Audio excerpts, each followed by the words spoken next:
Music. No matter your Christian tradition, it's part of the worship experience. But is it a safe part? Do the words we sing match the theology being preached? Is tradition more valued than affirmation?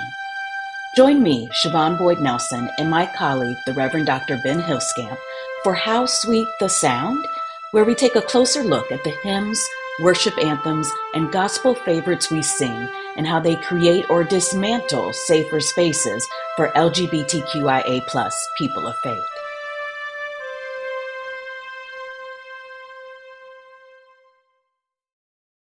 And it's you. It is, and it's you, Siobhan. How are you? I'm doing wonderful. The sun is shining, the birds are singing, and that's really all I ask for in a day, honestly. Yeah, same. And it's supposed to be warmer here. If It we trust my is. watch, it's already above freezing, which is better than it has been What? for about a month and a half here.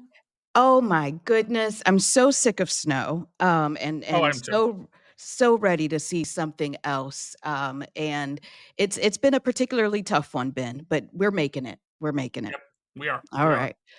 So today we are going to talk about a really popular song, and it's very interesting, I think, from a theological perspective. And we are not the first ones who are going to dig into this song and wrestle with the theology. But I think the songwriter actually has a very interesting story as well that I want to get into. So the song we're Awesome. doing today is Reckless Love. And for those who are keeping count, this kind of rounds out the big three mega churches because we've done Hillsong, we've done Elevation, and now we are getting to Bethel. So Reckless Love was released by Cory Asbury on October 27th, 2017. It was written by Caleb Culver, Cory Asbury, and Ran Jackson. It is the single from the album, also entitled Reckless Love, that was released in 2018 from the Bethel music label. So, a little bit about Cory and his background. He began singing in the church pretty young. He describes music as being his connection to God in an otherwise wayward youth, as I think is putting it mildly. Having read a few of his interviews, he talks about, drugs, alcohol, girls, and literally going to church hungover and playing his guitar. And after high school, his mom convinced him to go to what he thought was a music school, but was in fact a Bible school at the International House of Prayer in Kansas City. And in his own words, he hated it. That is not what he wanted to be doing. Really didn't like it at all until about halfway through, I think, the first year of the program, when he was touched by God's Spirit. Says that's when he was saved, and that's when he really became and got into worship music and doing worship music writing and performing. So from that age, he's like, but he had been doing music in the church since at least the age of 14 and became a full-time performer by the time he was 21.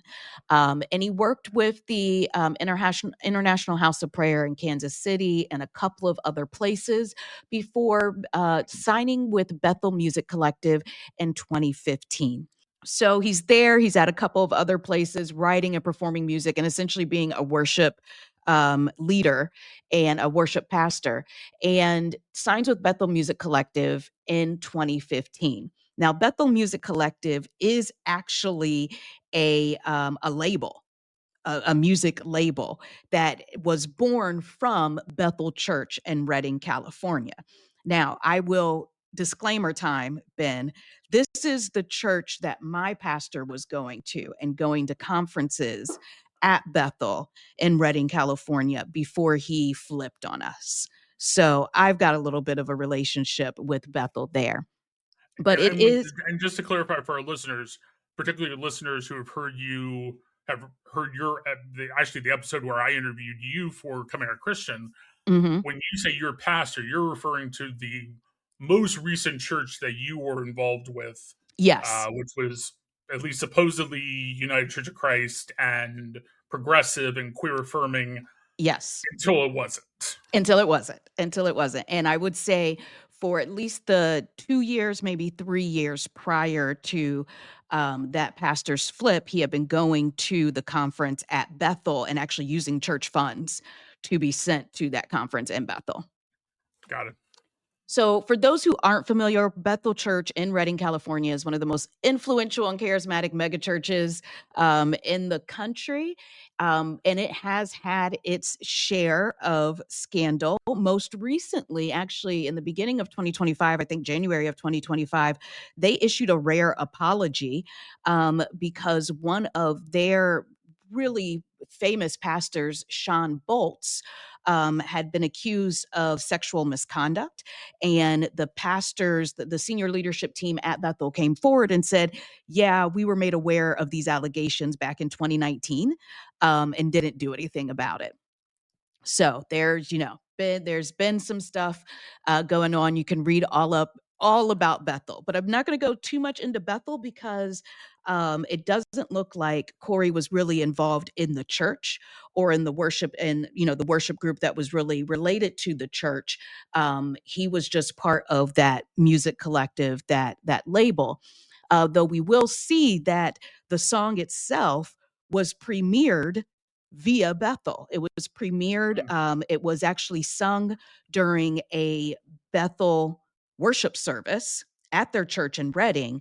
And that video went to YouTube.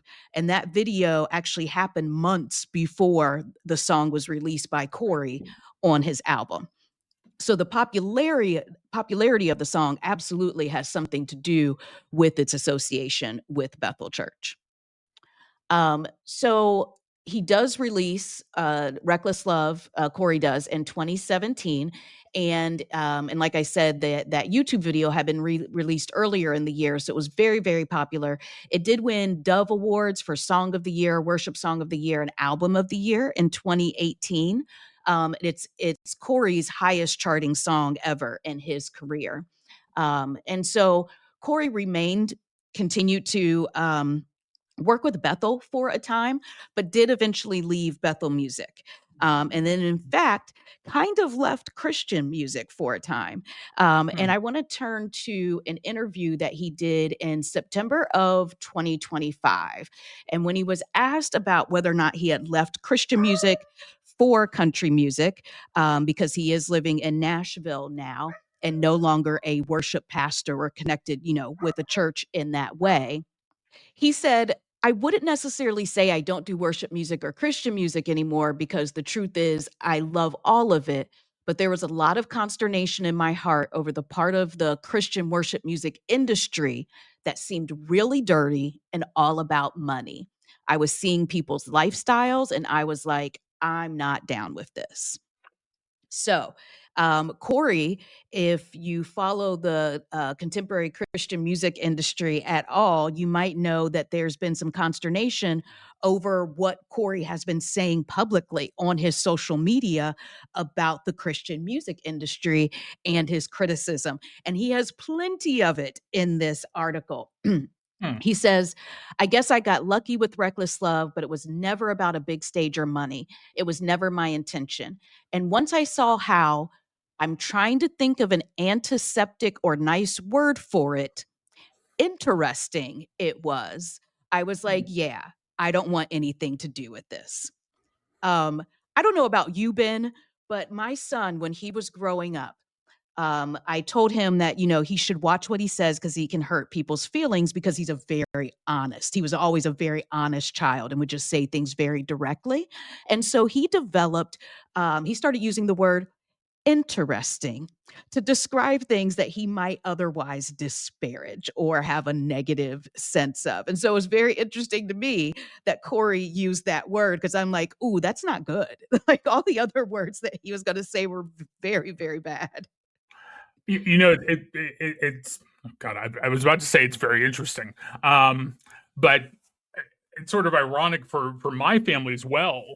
I have an uncle who, specifically at Christmas when he would get gifts, Mhm. would open them. And for a long time, my uncle was, um, throughout most of his career, he was in a very wealthy, affluent area in a different state. Let's just say the gifts that people gave him back home in Ohio were not always up to his standard. Got it. So he would unwrap things and go, "Oh, very interesting." And initially, I can even remember my parent, particularly my mom. This is her brother. Um, when we were very little, would be like, Mhm. "Okay, he thinks it's interesting," and then it just kind of became a running joke that whenever anyone said in our family, "This is interesting," it was Yes. sort of like people in the South saying, "Bless your heart." It's Absolutely. like, we know exactly what you said. What you said is not actually mean or rude, but we know Mhm. exactly what you meant. Yes. Yes. And it's still the same in our house. We will say, "Oh, that's interesting." And it is shorthand for, "Wow, I don't have anything nice to say about that." So yeah, essentially, Corey didn't have anything nice to say about the Christian music industry and was being pretty vocal about it on social media. And if I can share just a few more of the things that he said, because I do think it's a very interesting critique from someone who was inside the industry. He said, "People think if it's still making money, it's got God's stamp of approval. It's still anointed. That's not the truth. Sometimes he exposes it and sometimes he doesn't." He also says, "Fame, accolades, fortune, they corrupt. You know, it's like the old adage, revival makes money and then money kills revival." Which I'd Mm. never heard that one Ooh, before, but I know that one sticks, doesn't it? does. Yeah, yeah. He really, and I think I bring this up, Ben, because he's speaking to something that has always concerned me about the church, and that's the church's relationship with money. And I think that that's also what is uh, kind of itching at his spirit as well. And in this interview, he talks about, just how it doesn't make sense to him to charge $120 for a front row seat to a worship concert. He needs to, like, to me, it sounds like the Pharisees and the money changers in the temple. And Jesus threw them out and was like, "No, you shouldn't be in here. You shouldn't be charging people money to worship. You shouldn't be saying, 'Oh, what you're bringing isn't good enough. Here, let me give you this better thing. Let's exchange it for something better for money. And now God's going to appreciate your worship.'" And I kind of agree with them. Yeah, that makes sense to me. And I do often think about how money corrupts the church, unfortunately, even though the church needs money in many ways in order to function, and how you maintain a healthy relationship with money within a thriving church. How you have a thriving church and a thriving ministry that has a healthy relationship of money and knows when enough is enough. Definitely, definitely. And I think it also calls into question when we're talking particularly about Christian music or worship music, Mhm. where do we draw the line, if anywhere, between what is a worship space or a church space? Church in the Mhm. sense of like a church worship space, like let's just say a worship space, Okay. and where is a concert? Yeah. I have been to church services where decidedly church services where everyone got in just by showing up and walking in with fairly big name Christian music folks Mhm. being worship. No one paid to be there. It was a worship service. I Right. have also paid money to go to Christian music concerts where people, I don't think anyone of the same person, but people of the same caliber and prestige of artists are Mhm. performing, Right. and I've paid 30, 40, 50, $60 to be there. So, Yeah. but they're both doing the same kind of music. Yeah. Heck, the Christian artists performing and people paying to be at their concert are offering a prayer sometimes in the middle of the concert. I Mhm. mean, these are the line between these spaces, other than you paid admission, is not very far. I mean, probably the only thing difference was the worship service had a sermon and the concert didn't. Right. Depending on the Or didn't concert have though, anything that because was like a I formal sermon, I should say. yeah, Um, but but where do yeah, you I'll draw say that line sometimes? So I think right. I agree completely with him. Absolutely, absolutely. And then, with that, with the ability to sell thousands of tickets and make that much money, and once you do it once, I think it kind of, takes over. And he talks about social media use of folks within the Christian music industry. And he says, using social media to promote yourself is antithetical to the gospel. If it's about marketing yourself, not humbly offering your song to the world, I'm just so turned off by that. And he makes a distinction and he acknowledges that some people might think that's a distinction without a difference. And he says, marketing yourself and marketing your song. And he's like, if you're marketing yourself to build your own brand, right? Versus marketing the song so that people are aware of it so they can get like, some joy or some levity or some relief from that song. Those are two different things. And I will say, when I've been researching these episodes and researching some of these pastors from some of these mega churches, and the fact that they have their own YouTube channels outside of, let's say, the worship band's YouTube channel. Like, I get it, like the church has a YouTube channel, maybe the worship band has its own YouTube channel because that's just going to be, the music videos.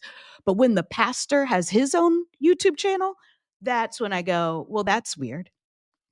Why are you a thing? Why are you the thing? Why are you a brand?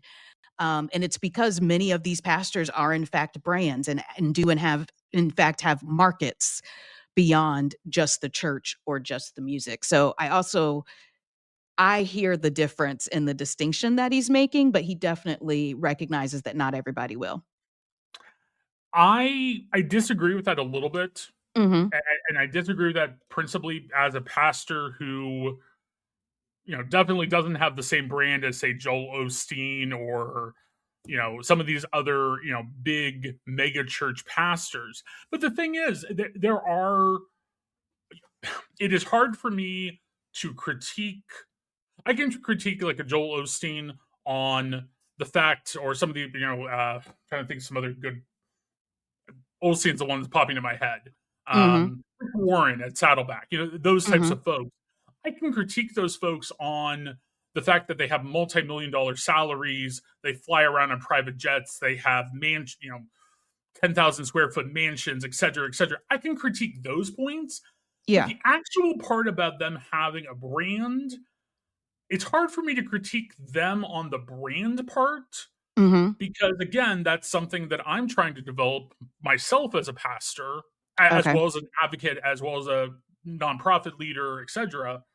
And I move in a circle of people, pastors and not, who are doing the same thing. If we talk Yeah. about Brandon Robertson, Brian Mm. McLaren, Mhm. Adrian Thorne, who's the Mhm. pastor of Riverside Church in New York City, Jackie Lewis at Middle Collegiate Church. I mean, these are people that have a salary that might be greater than mine, but is still only relative to their position and not Right. extravagantly beyond that. But these are people who publish books. They have YouTube channels. They have Substacks. Yeah. And it's not just what they do for the church; it's also beyond that. Yeah. So I find it hard to critique those folks, perhaps only because I'm doing it myself.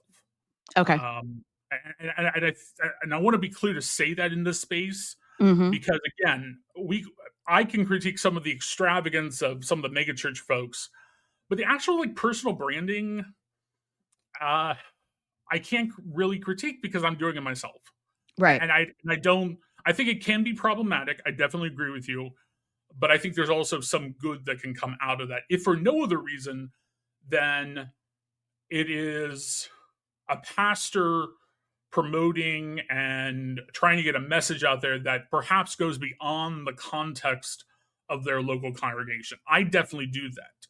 There are Okay. definitely points where I have to distance myself a little bit from my congregation Yes. because I'm no longer speaking for the congregation, I am speaking for myself. It's the same thing with Love Boldly.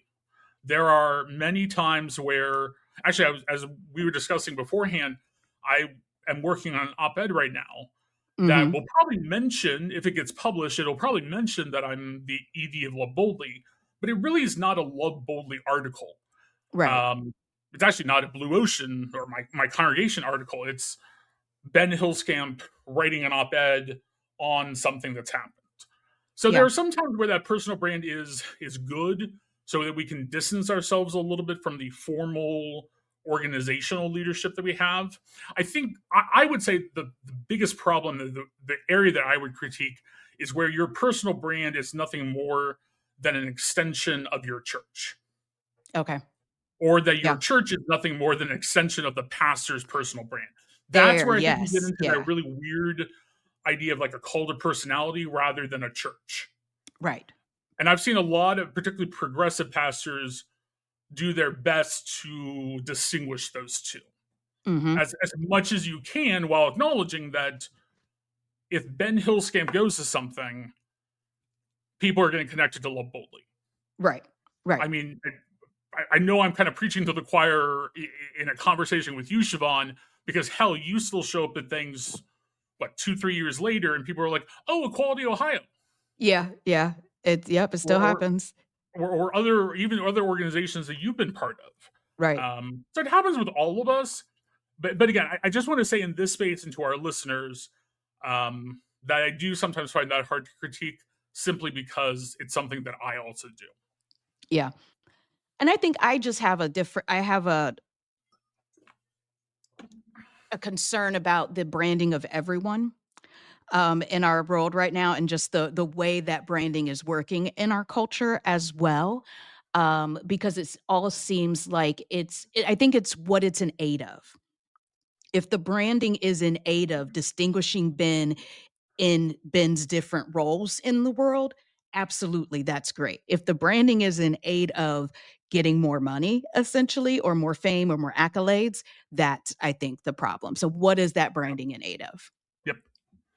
So, okay, all of these things that Cory has said and been critical of the church and the Christian music industry, and then there's two big ones. Okay, there's two big ones where people believe that he really stuck his foot in it. The first one is about Michael Tate, who is, I guess, the front man for the Newsboys that folks might remember from Christian music. And Michael Tate was accused of sexual abuse. And when this came out, Cory essentially said, "Well, we all knew he was gay." And that was a lot. That was a lot for the Christian music industry. And folks said, "Well, if you knew he was gay, why didn't you say something? Why didn't you do something?" And he's like, "Well, I didn't know the guy. Like, but we all knew he was gay. And I wasn't the only one who knew he was gay. So he doesn't really feel like it was his place to do anything about it necessarily." But he's saying, I think the critique that Cory was offering was, why are y'all acting surprised? We all knew he was gay and was struggling with things, and we were all just ignoring it together. So don't act surprised now that it's coming to light. Um, there is a little bit of concern there about the way he talks about this. In the interview, it looks like he is analogizing homosexuality to alcoholism, and essentially knowing that someone's coming to worship drunk or hungover and not saying anything about it, and knowing that someone is gay and is acting on that. And on that same sex attraction is essentially the same as ignoring an alcoholic coming in drunk or hungover, which of course is problematic. His views on queerness are problematic. I'm going to say that they are. I think they're still in line with Bethel and their general views on queerness. And what I would probably say is a lot of the evangelical charismatic world's views on queerness. So I do want to say that. And I think it's interesting that he called out this knowledge that everybody had and wasn't willing to say out loud. And then the second thing that he Siobhan, kind of, Siobhan, oh Siobhan, yeah, go ahead. can I ask a question? I want to go back Sure. to, so this person is, I forget who the person is, but the person um, is found to be, alleged to be someone who's committed sexual assault, sexual abuse. And Cory's first statement is, well, we all knew he was gay. So was Cory attempting to link all queer people are immediately at least possible sexual abusers, sexual assaulters? I mean, that's one of those lies that pop up so often, particularly in evangelical and charismatic and conservative Christianity, that if you're queer, you must be, insert pedophile, rapist, sexual assault person, whatever. I mean, was that what he was trying to, or Cory was trying to do there? I think in a way he was. He doesn't necessarily speak to that or say that in the interview, that any of the interviews that I saw. But yeah, essentially he's saying that you knew that this guy essentially was gay, was leading a double life in a sense. And so why are we surprised? The Guardian in their article about Michael Tate talks about the biggest open secret in Christian music. And the Newsboys, they are from like when I was in high school, right? So they've been around like 20, 25 years. So this isn't like this is just so he had actually been in the industry for a while. So the idea that this was an open secret doesn't surprise me. Um, and the Guardian even says they interviewed 25 people in the Christian music industry, and most of them knew that there had been allegations against Tate for abusive behavior. So, there was an open secret about his gayness. I will note that Michael Tate is the Black member of the Newsboys. So there is another layer right there. Um, yeah, it's tough. It's tough that this is happening in this way, that the story is unfolding in this way, because we know that this is the lie, right? We know that the lie is if you're gay, then then you almost necessarily are going to have a proclivity, I guess, toward abusive behavior in some way or abusive relationships. For some reason, there's just like this connection, causal connection that some Christians believe is there that just isn't. When you look at the actual data and the research on sexual abuse and domestic violence and queer folks, the data just doesn't support that idea at all. Yep. So yeah, big scandal in the industry, and he just stuck his foot right in that. And then the second one was that another artist, his first name is Frank. I'm gonna have to find his last name. I apologize. But he broke his back in a skateboarding accident and wrote a song from bed about his miraculous recovery and healing, okay, of his broken back. So what does Cory do? He thinks of himself as a comedian and a jester. He writes a parody song from bed about recovering from his vasectomy.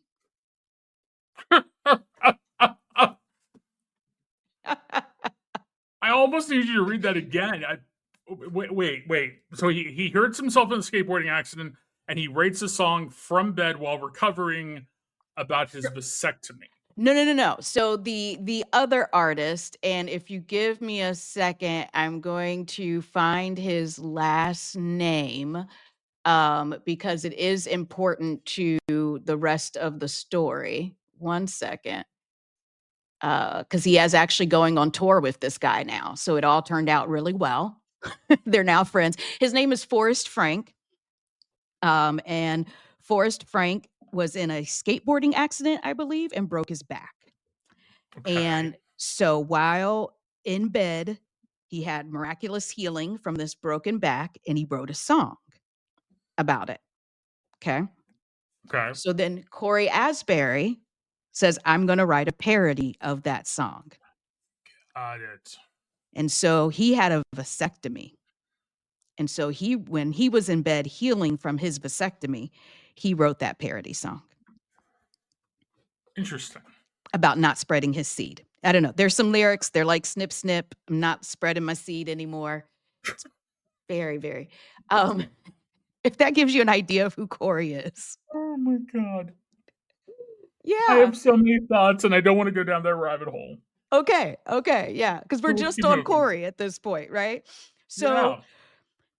Forrest Frank really did not like that. He, was very pretty upfront about it. Cory ended up apologizing for it. They got together. They're friends now. They're touring in 2026, right? It's all full circle. They're all good now.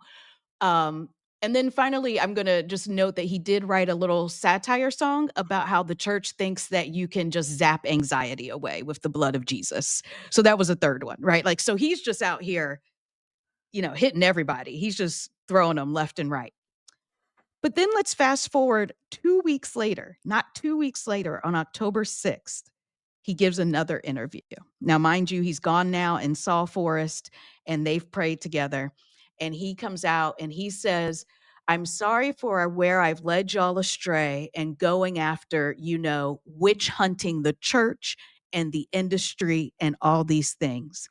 And he, instead of releasing the country music album, he said he wrote 80 songs. He had 20 songs ready to release on this country music album. He put it on the shelf and now he's doing Jesus music again. Okay. Okay. So, I went through a whole roller coaster ride with Cory, as you can probably imagine, and was very surprised to see this October 6th statement where he essentially repents for what he's labeling as witch hunting the church, which is what other people were saying, right? There were Christian music stations that were canceling Cory because of the things that because he had the nerve to say that everybody knew that Michael Tate was gay, even though everybody else is also saying that everybody knew that Michael Tate was gay. And so he has, I don't know, I think he's trying to get uncanceled, honestly. And he's labeling what he did a witch hunt instead of the honesty that I think it was. So let's get into the song. So the song actually, like I mentioned before, became popular in early 2017 via a video of its performance at a Bethel Worship service. And it was at that time sung by Bethel music artist Stephanie Gretzinger. So that's who was doing the lead vocals on the song in that video. But then he released it in October, and then he released a new version in 2020 with Tori Kelly to coincide with the release of his devotional Reckless Love, a 40-day journey into the overwhelming, never-ending love of God. So I find it interesting. Now let's line this up. He is within kind of like the worship music scene until 2020. 2020 is the year that he re-releases Reckless Love. He puts out a devotional to go with it. And then he kind of leaves Christian music and moves to, outside of Nashville, Tennessee with his family and leaves that work. Now he's going back to it and is going on tour with Christian music artists. So that's kind of the evolution. He does tell the story behind the song and how they were writing the song. So he says that, and he tells the story while leading it at the Heaven Come conference in 2017. That's Bethel Music's, Bethel Worship's big conference that they have in Redding, California. And he cited the parable of the lost sheep in Luke 15 as kind of the scriptural reference point for where this comes from. And he says, when I use the phrase, the reckless love of God, we're not saying that God himself is reckless. He's not crazy. We are, however, saying that the way he loves is, in many regards, quite so. What I mean is this. He's utterly unconcerned with the consequences of his own actions with regard to his own safety, comfort, and well-being. He doesn't wonder what he'll gain or lose by putting himself on the line. He simply puts himself out there on the off chance that you and I might look back at him and give him that love in return. His love leaves the 99 to find the one every time. And to many practical adults, that's a foolish concept. What if he loses the 99 in finding the one? What if finding that one lost sheep is and always will be supremely important? So that's where he's coming from in his theology. And then again, I just want to reiterate, he says, I'm fine with people saying God's love isn't reckless. He's okay with people disagreeing with that characterization of God's love. And I did pull Luke 15, I think verses 3-5, just so we can have that reference here. And it says, he told them this parable. Which of you men, if you had 100 sheep and lost one of them, wouldn't leave the 99 in the wilderness and go after the one that was lost until he found it? When he has found it, he carries it on his shoulders, rejoicing. When he comes home, he calls together his friends, his family, and his neighbors, saying to them, rejoice with me, for I have found my sheep which was lost.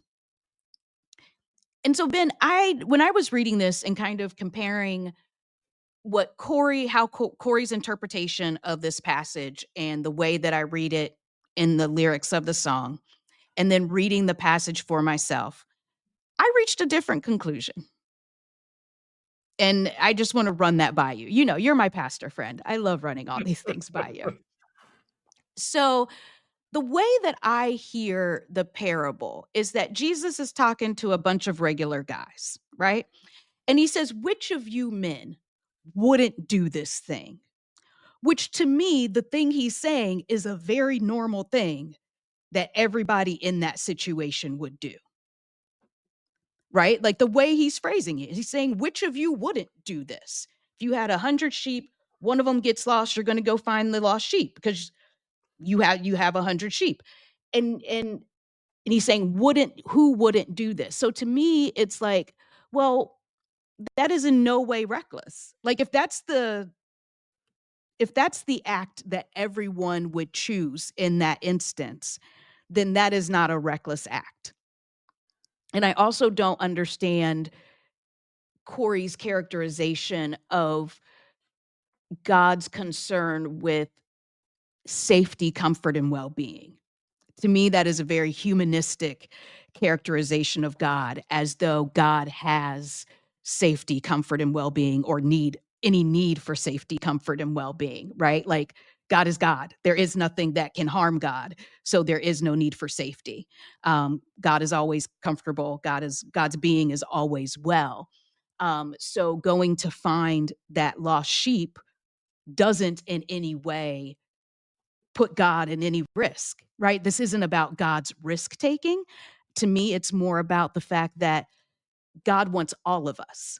Having 99 and losing one, the 99 don't outweigh that one, right? God's still going to go look for the one because each individual in the 100 is important. It's not just having, something close to 100. It's like, no, I want these 100. Does that make sense at all? What are your thoughts there?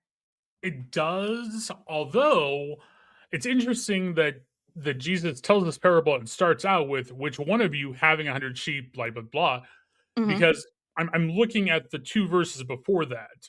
Okay.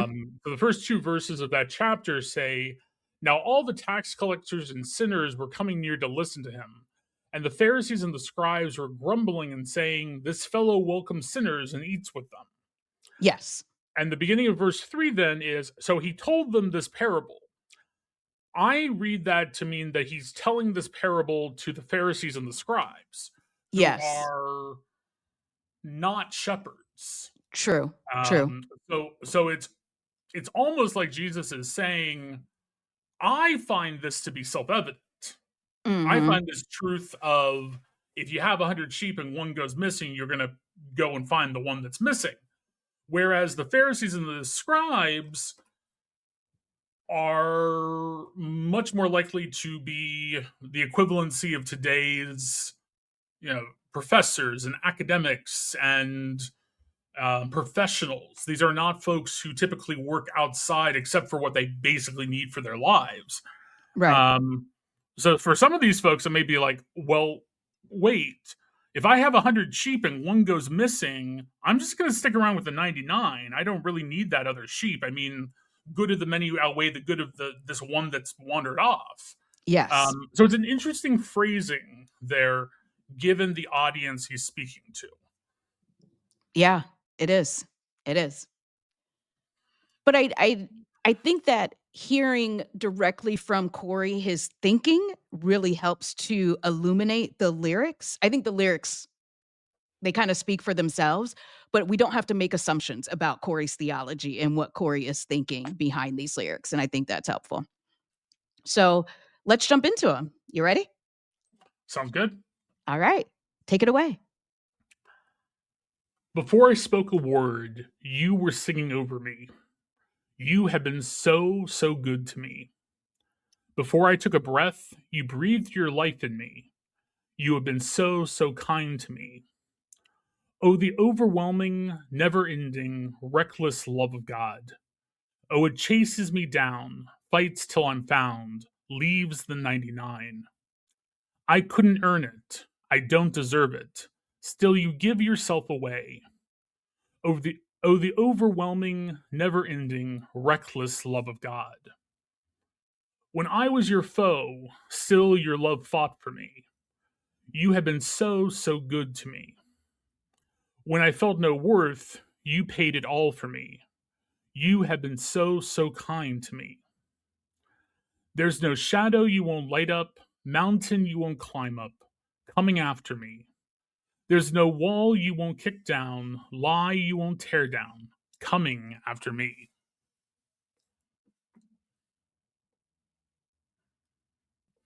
Thank you, Ben. I got to admit, the song gets me in my spirit every time. This is another one that we sang at my former church. All right, so let's get into it, Ben. Starting with verse 1. Before I spoke a word, you were singing over me. There's so much in that line. What do you take from it? Yeah, so in this first verse, I don't really have that much of a complaint. I think it's a good verse. It's biblical in the fact that God exists before we do. Mm-hmm. I like it. May be a little bit. What's the word? Um, shoot. It may be a little passe to you singing or references to music in a song, but I Okay. like it. Okay. I like I it. like the idea of viewing God before we start talking about God in human form. Singing, moving, being carried on breath. Mm-hmm. I like that imagery. Yeah, it's a very comforting, I think, picture to have in your mind when you think of someone singing over you. You think of, being in your cradle and your mom is singing over you. It feels very comforting, I think. And then the idea of breath and essentially the essence of God being carried on the Yeah, breath. yeah, And then you have been so, so good to me. This is one of those lines in you have been so, so good to me is a great line. It's just always wonderful to be reminded of that, I think. I don't think we can remind ourselves too much of that. yep, definitely. Um, And then and, before and I a line took that oh, appears in a lot of different ways in a lot of Christian hymns and songs. oh yeah, absolutely. And then before I took a breath, you breathed your life in me. You have been Okay, let's so, start talking so about my kind to me. concerns. Pardon me. Okay. So we're getting to your concerns now. So this is in my accounting, this is a very evangelical Okay. line. And without getting too far into the debate around abortion and reproductive rights, um, is this idea that before we're born, before we take our first breath in the world as humans, that God is breathing life into us. Mm-hmm.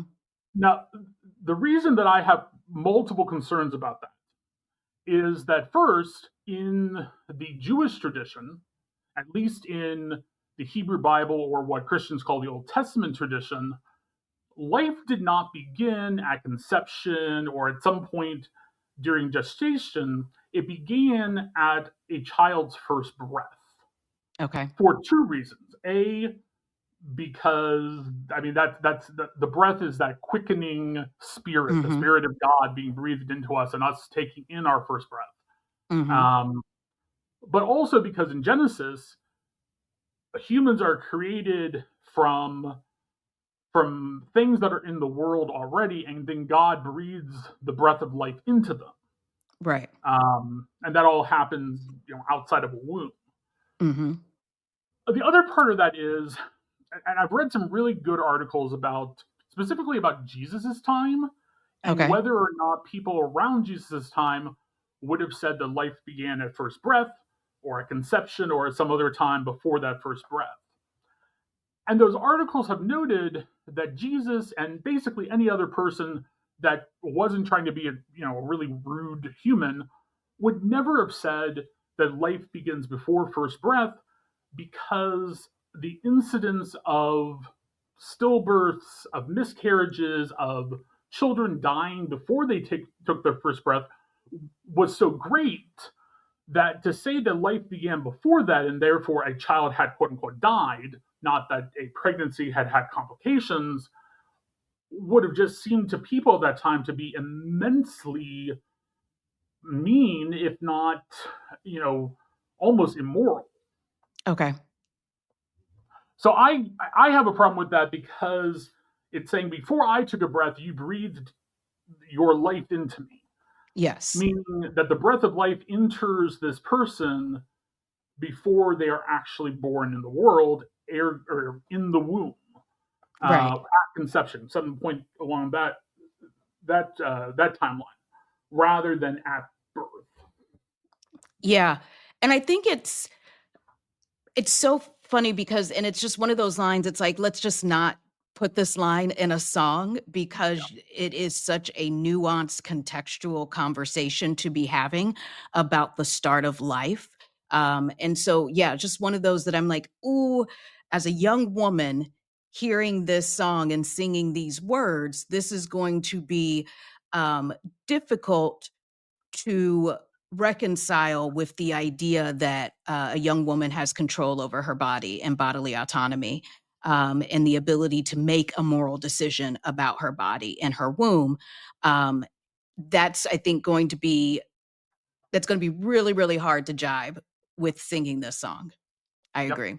Yep. But then you've been so kind to me. Of course, that's a wonderful space, and to I guess, play apologist for that line before I took a breath. I think the idea of, once again, is that God being there before us, right? Like before I was here, before I took a breath, you were here. To the extent that the line is reflecting that again, that's good. It's just this particular set of imagery is problematic. Yes. And then we get into the chorus. Oh, the overwhelming, never ending, reckless love of God. And these are three different descriptions of God's love.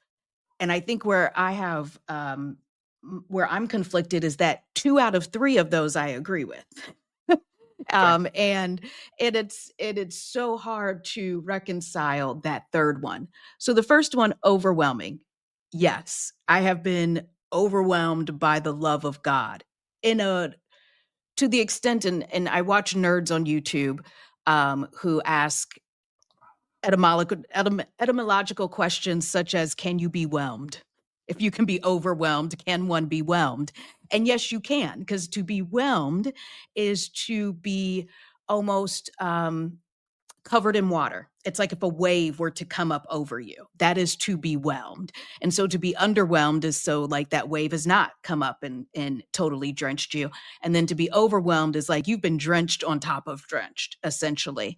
And I think that's a great way of looking at, being touched by the Spirit, or having an experience of the Spirit of God, is feeling like you've literally just been drenched in the Spirit. So overwhelming, absolutely. Never ending, absolutely. And not just because I love the never ending story, but the idea that we can't do anything to cause God's love to end, right? That our God is never ending, God's love is never ending. And then we get to reckless. Ben, what do you think about that word reckless? I really don't like describing God's love or any love as reckless. Okay. Um, I mean, even in the potentially best senses of the word reckless, like reckless abandon, or um, I don't even know. There's other ways I think you could phrase that. Um, Even then, it doesn't portray anything positive in my mind. Mm-hmm. At best, it portrays something that is uncontrolled, that is um, unplanned. Mm-hmm. Um, and that's not a way that I would typically describe God. Right. Um, and I can't figure out how you would how you would want to or would describe God as reckless, or God's love as reckless. Even in sort of a sense of like God is different than humans, therefore recklessness for God would be different than recklessness for humans. Even then, I don't see it.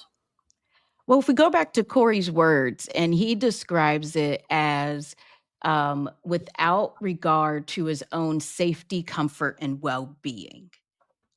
Is kind of how he was describing reckless. And again, I just have to say, God doesn't have to have regard for his comfort, safety, or well being. And I don't think that that plays into God's love, unless we're talking about the very specific instance of Jesus as God in human form, right? And I think that there were things that Jesus did while on earth that I wouldn't say were reckless, but he might have been uncomfortable. And indeed, he's in the wilderness fasting. That's definitely uncomfortable. But I don't think that that's really what Corey's referencing here, right? I think he's talking about, what we might describe as God the Father, like that overarching God, and that God being reckless. And you're right. It just doesn't fit. It doesn't fit that image of God that we have as a God that is incredibly logical, planned, creative, but creative doesn't necessarily mean that there's no rhyme or reason to it. Yep. Now, I did look up, when you brought up etymology, I looked up the root of reckless. Okay. And there is one. So reckless comes from Middle English and then Old English before that. Uh, most of most of the root words mean care, or wreck means something that is care or taken care of or thoughtful. So Okay. reckless is therefore careless or thoughtless. Now, the one that intrigues me though is that the root verb from Old English can be translated as heed. So reckless would be heedless, or not Oh, heeding, some standard, some rule, some law. Uh, though I still think it's a bit of a stretch because it's not what the first idea that would come to most people's minds right. when they hear reckless. If you translate, if you use the idea that reckless means heedless, God not heeding anything other than God's own self, I could get behind that. But again, Hmm. it's not where I think most people are going to go when they hear the word reckless. Yeah, absolutely.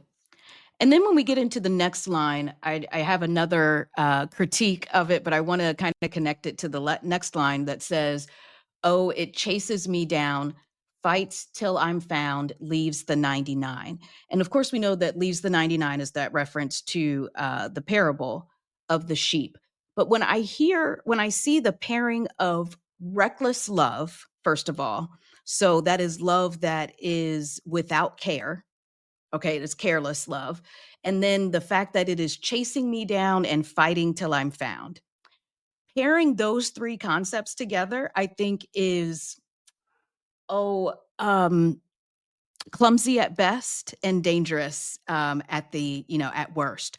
And that's because again, I've been a teenage girl and I have been looking for models of love and what love looks like, right? And not all of us grow up with those models in our immediate orbit. And so we look to many places for those models. We look to the church, right? We look to descriptions of God's love so that we know what kind of love that we're looking for. And I find it pretty dangerous to be describing God's love as reckless and something that's going to chase you and fight for you, or at the worst, fight you, right? And that's because of I've had experience in relationships where I've been chased, where there's been fighting, quote unquote, for me, where the person has been reckless. And I have misinterpreted that as being true love. And I think that songs like this play into that misinterpretation. I'm not saying that songs like this necessarily cause that misinterpretation. There are so many things in our world, so many movies, other music, so many tropes in our world that really feed on that and can build that in a young woman's mind. But then to have this imagery in a song, in a worship song, I think really just kind of drives that nail in. Yeah, and I think you could do the same analysis of this from the perspective of young men hearing this. Mm-hmm. And what should love look like when you, again, in a very heteronormative context, when you are quote unquote pursuing or courting or whatever word you want to use a young woman. Yes. And there's nothing good in what is coming up I think for us in either one of those analyses. Nope. Not a bit. And if I step back and I even think about, does God's love chase me down? I don't know if I would really characterize it that way. I feel that God's love is steadfast. It's there. It's available. I feel more like I have been running in circles and then I keep ending up right there with God's love. But it's not necessarily that God's chasing me around, because God doesn't need to chase me. God knows exactly where I'm going to end up. And that is right there facing God's love. When it says fights till I'm found, fighting who? God won. Like, the victory has been had. God has won. There is no more fight to be had. It is I think we're fighting. Sometimes we're fighting against God, or, fighting things that are going on in our lives. But I don't know that God is actually doing any of the fighting for us. I think that we are fighting our way through our own issues, through our own shortcomings, in order to get to God, in order to accept God's love, even not even get to God, but just to accept God's love. Yep. But it does leave the 99. I mean, that's in the parable. Well, and I mean, you can connect some of this back to the Bible. If you're just trying to connect it back to the Bible per se, Yes. I mean, it chases me down. Okay, we hear in the Psalms, we hear elsewhere that, if I go to the highest peak, you are there. If I go to the lowest valley, you are there. I mean, we can connect that back. Mm-hmm. We can connect the fights till I'm found as, fights against the devil, fights against temptation, fights against, whatever else. I mean, you can connect those, but I think it's really a very poor phrasing of those points. Yeah. Not only for the theological reason, but that chases me down. I guess in some people's theology and some Christian traditions theology, God is, kind of coming after us because God has either predestined us for heaven or hell, or maybe because, God wants everyone to believe in God. But in my tradition and in my theology, God's always there. Yeah. But God has given us the free will to accept God or not. Right. And what that adds up to in some cosmic ledger or some cosmic system to, do people go to heaven or hell, or, whatever. I'm just going to leave with God and just accept that God is there. God is loving me or anyone else, whether or not we ascend to God's presence, we ascend to God's love, or we even believe in that love. Right. So the next line, I couldn't earn it. I don't deserve it. Still, you give yourself away. And again, I keep getting into this pattern with this song. It's like, but this time I'm like, oh, don't agree with that one. Don't agree with that one. Okay, I'm good with the third one. I couldn't earn it. And that I do like that. Like, I couldn't earn it. That's the whole idea of grace. And we're, talking about we can't buy our way or do good acts our way into heaven. I'm not cool with the I don't deserve it. that one is, and I know that's such an evangelical belief. I know that I'm supposed to believe that I am a fallen human and I am undeserving of God's love. And I simply don't believe that. This kind of goes back to my kind of bedrock theology that I am a creation of God. And I believe that as a creation of a perfect creator, I deserve love simply because of that. Like for no other reason that I am God's creation. So being God's child is why I deserve love. And then, yeah, I do think that God gives God's self away to us. Like however much we need, however much we want, God's like, yep, I'm here. You can have it all.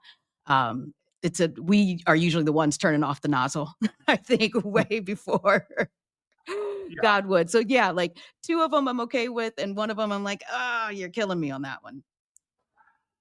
Yeah, I would say I can get behind the I couldn't earn it part. I Okay. believe Yeah. that. Mhm. I agree with you completely on the I don't that on sort of challenging the I don't deserve it. Mhm. Um, I mean, again, that is a very evangelical. It's older than American evangelicalism. It's really a Calvinist point. Yeah. If you're either predestined for heaven or hell, well, you don't really deserve to be predestined for heaven, but thank God that you are. When I see, I don't deserve it, I think about the, now over 400-year-old sermon by Jonathan Edwards or Cotton Mather, one of the two, that was, Okay. you are sinners in the hands of an angry God. God has only to Yes. tilt his hand and drop you into hell. Yes. Blah, blah, blah, blah. I mean, that's what it makes me think of, which is very Calvinistic. It's it's very old school Presbyterian. Mhm. Um, it's whether or not we deserve God's love, I think, is a moot point because we have God's love. True. I like the way you put that. Um, it honestly is not a. I mean, sure, it's a question that a lot of people ask, particularly ask when they're depressed, when they're going through rough times. Mhm. Um, but I don't. I think it's simply a question without merit. We have God's love. Yeah. Yeah. Whether or not we deserve that is just not a question that we really need to ask. And it kind of plays into the whole shame game that the church likes to play with us, Yep. right? It's kind of a reminder you don't deserve God's love, and yet He's giving it to you, and yet you keep messing up, and you should be even more ashamed for that reason. Yep. And then still you give yourself away. I totally get where that comes from. It's rooted in 95% of salvation and atonement theology. Mm-hmm. I I continue to question that because of my beliefs around what the cross means Okay, and whether or not Jesus's death on the cross was required for salvation. got it. Um, Got it. I mean, my theology, and I admit that this is a very progressive um, version of theology that many people would call me a heretic for, but I believe that Christ's death on the cross was a model for us to follow. Like, I have loved you so much, and I have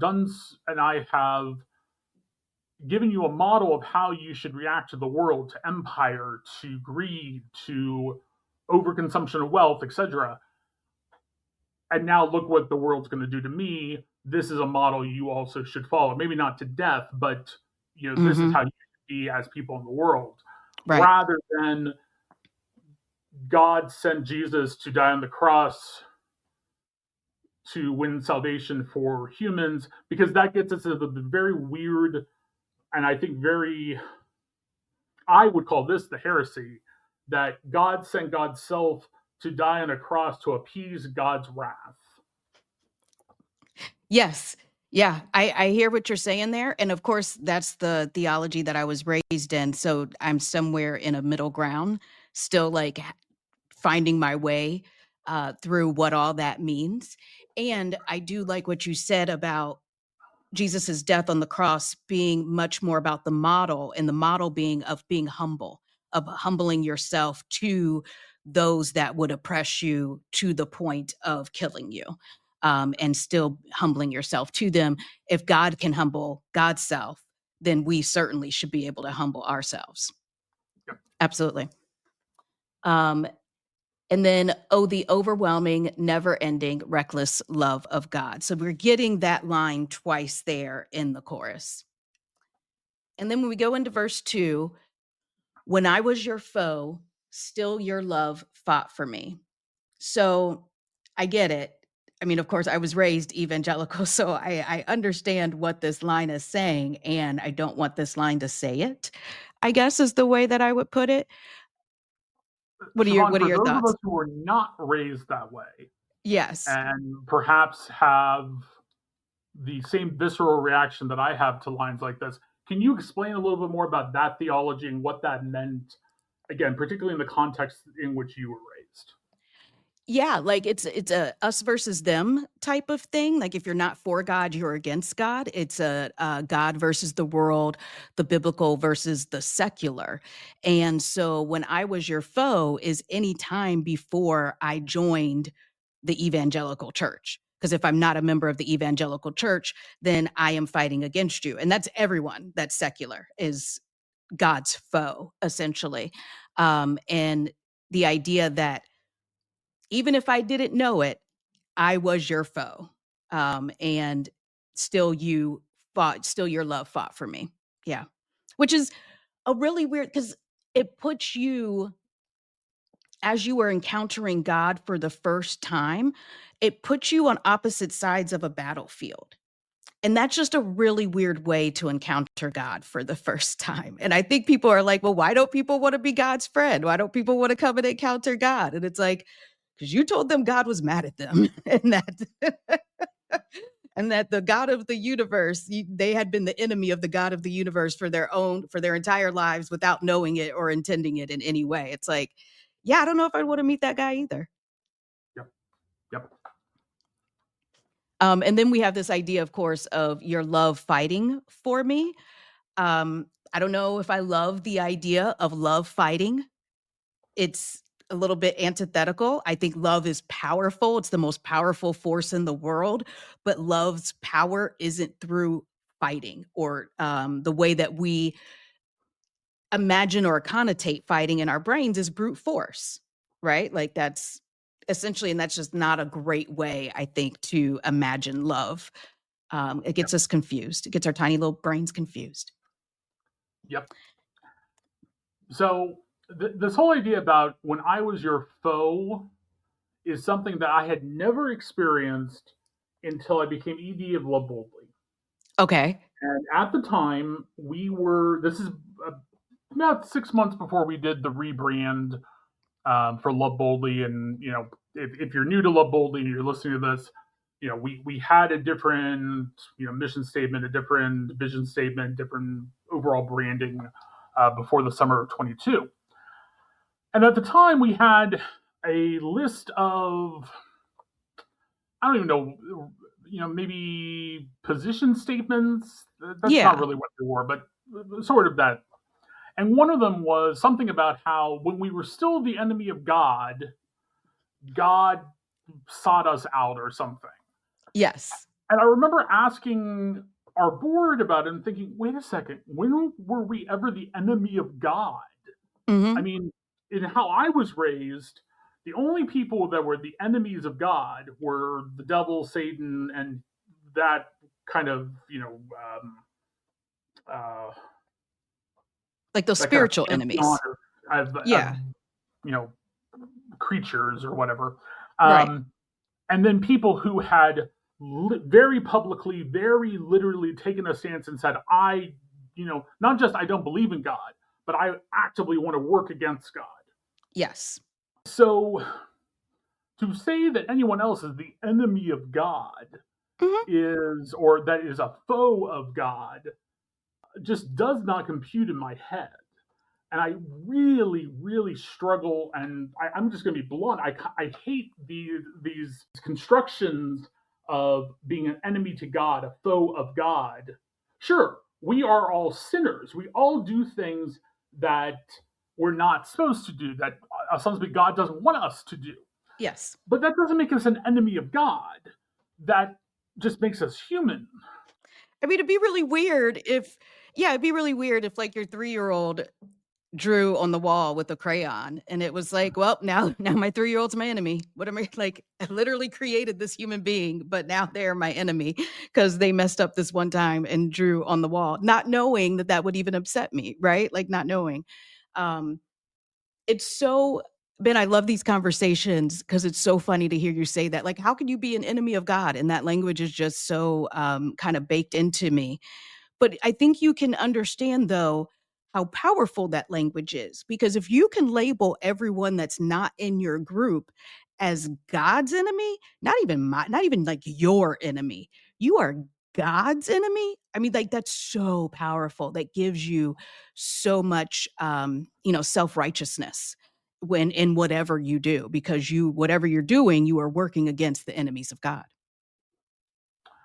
But in this line, the line is when I was your foe. Yes. So I mean, here the construction is not, when other people were God's foes. It's when I was the foe, Yeah. much like in Amazing Grace, where I am the wretch. Mm-hmm.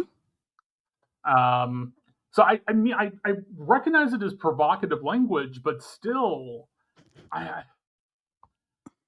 I cannot see myself or other people as enemies of God. Yeah. Yeah. Terrible and awful sinners in the hands of an angry God, I can see much better than seeing any person, myself or others, Mm-hmm. as enemies or foes to God. Right.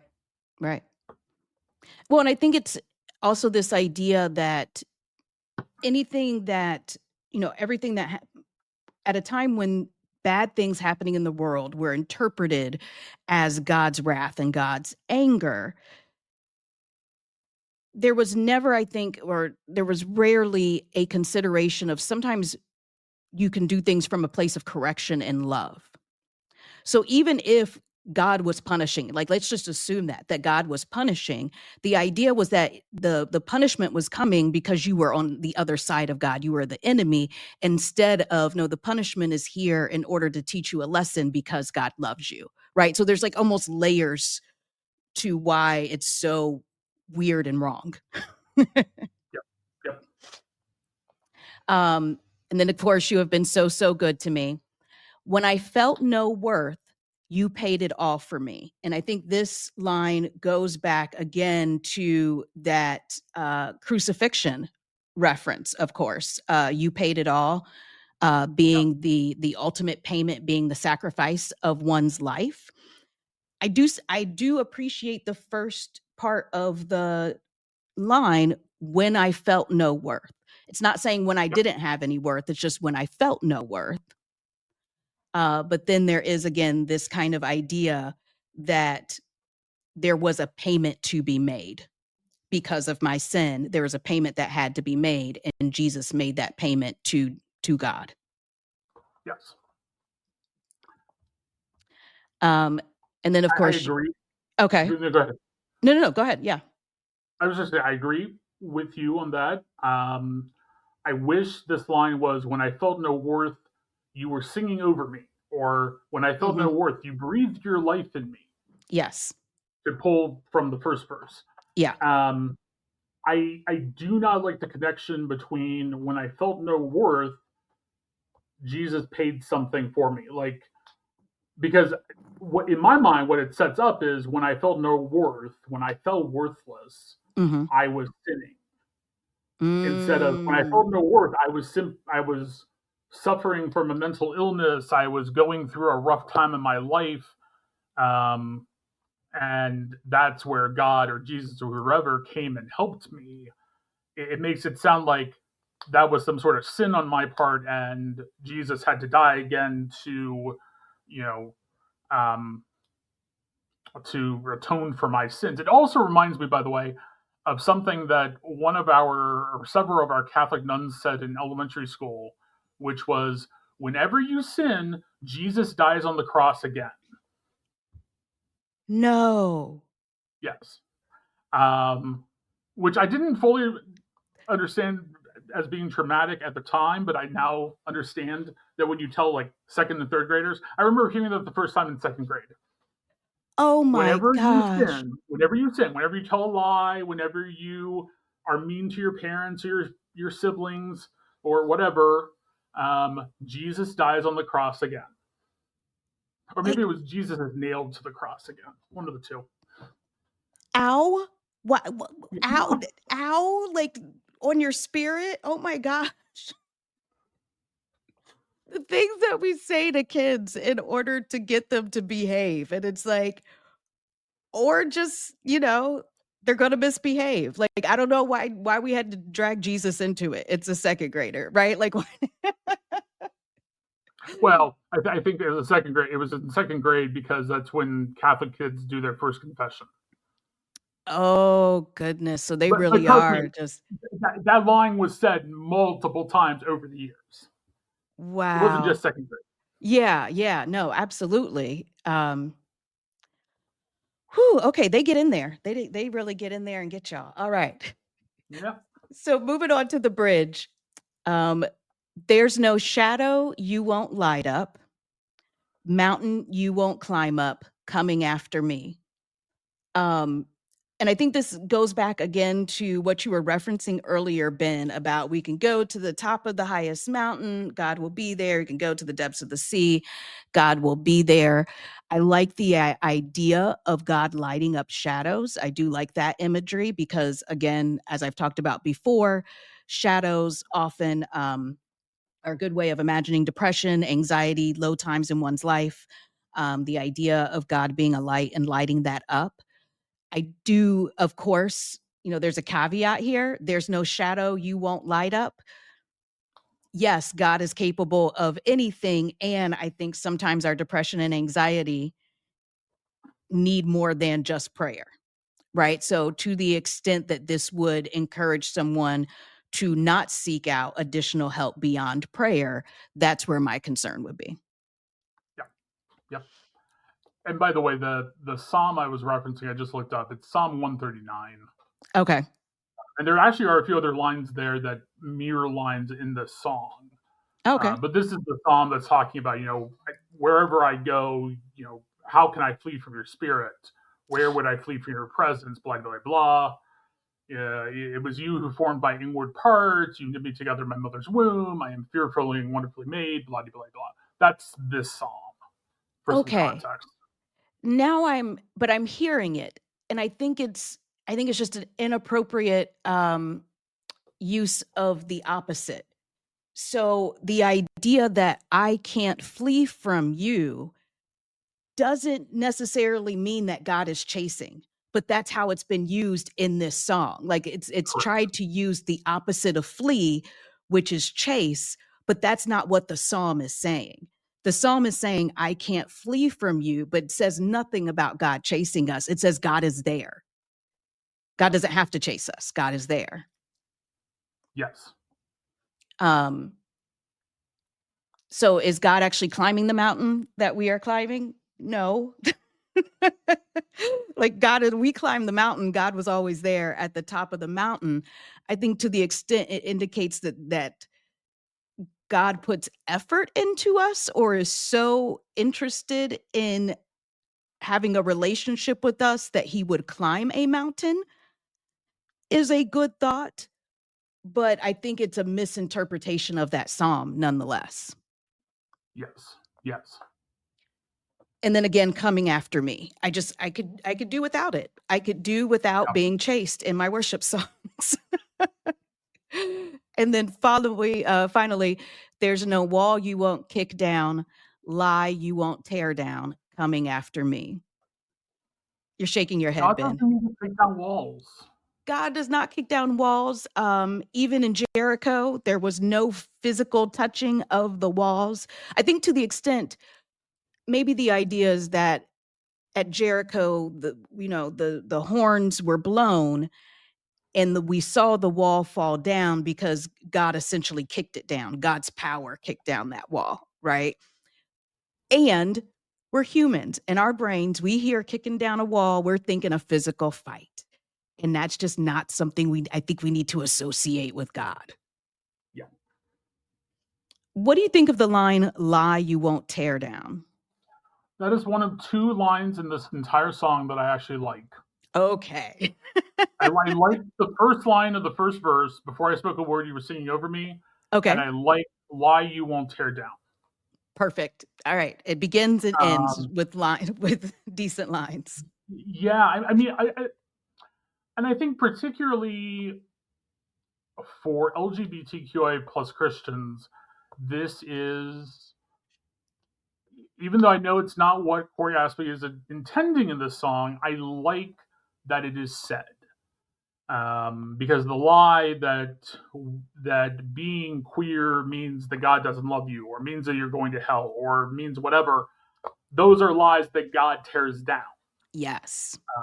Now, I would hate to think about what Cory Asbury was thinking about when he said or wrote the line "Lie you won't tear down," but in my theology, in my belief, these are the lies God's tearing down. That for some reason, our sexual orientation, our gender identity, our gender expression, our race, our ethnicity, our whatever, somehow makes us less in the eyes of God is a terrible lie, and God's self, tears that lie down. Yep. I think that's the best way to hear it, honestly. All right. Ben, that brings us to the end. You made it through, Ben. You made it through. And time to give our final verdicts. Do we think that this song needs a chord change? Just a few word changes here and there. A remix, maybe we're going to rewrite an entire verse, or, swap in something for the bridge. Or is this a record scratch, meaning we just need to take this one out of rotation? It is a record scratch for me. I think there's too many problems. I think there are too many critiques that can be made about this. And this is not, in some ways, this song suffers because it's relatively new. Okay. If this was like an Onward Christian Soldiers or Amazing Grace, where it's been around for, a minimum of 100 years, and we can say, well, it was, what the writer meant at that point was a little bit different. Maybe we need to just rework it or something. I mean, this is something that's been written relatively close to where we currently are. And again, there just are too many critiques theologically, personally, societally, about what it teaches young women, what it teaches young men, what it teaches other young people. I just don't think this is one. I definitely think this is one that we should be pulling from rotation in our churches, particularly in our youth groups. Now, that's, to be fair, that is not saying that I think we should pull all Bethel Worship songs or all Cory Asbury songs. But I think this one, unfortunately, is one we should not be playing in church. Yeah, I'm going to have to agree with you there, Ben. It's also a record scratch for me. There's just too much that needs to be changed. There's too much that can be misread, misheard in these lyrics and interpreted in a really dangerous way for young people of all genders, of all orientations. So, particularly worrisome to be playing it in youth groups. Now, if you are a person that connects with this song and you want to play it on your own personal rotation in your car, go for it. Because, you are going to interpret this song through your own personal lens. But in a church where we've got so many different lenses, you don't know what you're working with there. This just isn't the song. I don't think that the theology is clear enough. There's too much mud in the waters for this one. All right. Well, Ben, I don't think we were reckless with that. I hope that we were methodical and careful and had a care with our analysis of reckless love. Thank you so much for letting me share that with you. Remember, like, subscribe, tell a friend, and join us next week for How Sweet the Sound. Thank you for joining us on How Sweet a Sound, produced by Love Boldly and the Coming Out Christian podcast. If you enjoyed this content, consider donating to Love Boldly today. You can donate at www.loveboldly.org/donate. That's www.loveboldly.org/donate. www.loveboldly.org/donate. Also, like and follow us on Instagram, and leave us a review wherever you get your podcasts.